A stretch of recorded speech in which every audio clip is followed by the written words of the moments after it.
پکوڑے کا فرار۔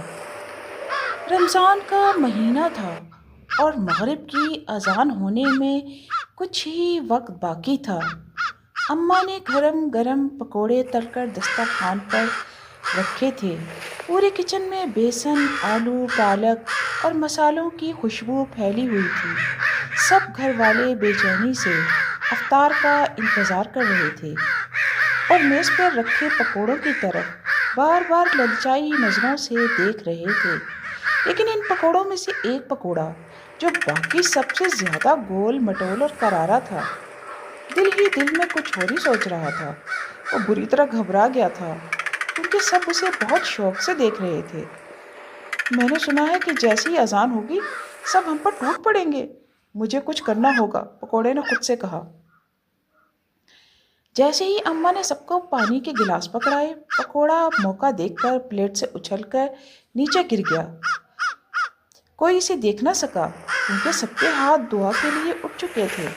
پکوڑا زمین پر گرتے ہی لڑکتا ہوا میز کے نیچے جا پہنچا۔ بچ گیا، اس نے سکون کا سانس لیا، مگر اچانک بلی ٹومی کی نظر اس پر پڑ گئی۔ واہ، افطاری کا وقت ہو گیا ہے اور مجھے بھی ایک مزیدار پکوڑا مل جائے، ٹومی نے سوچا اور اس کی طرف لپکی۔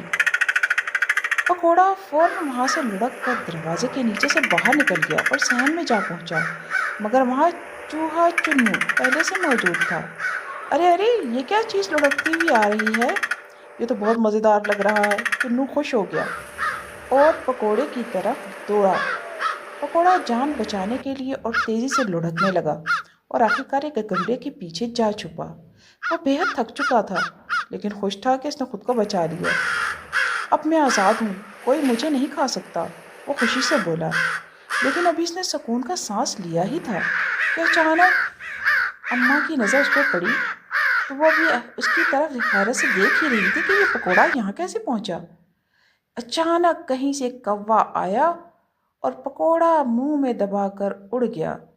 پکوڑے کی فرار کی تمام کوششیں ناکام ہو گئیں، اس کی فریادیں اس کے منہ تک ہی رہ گئیں۔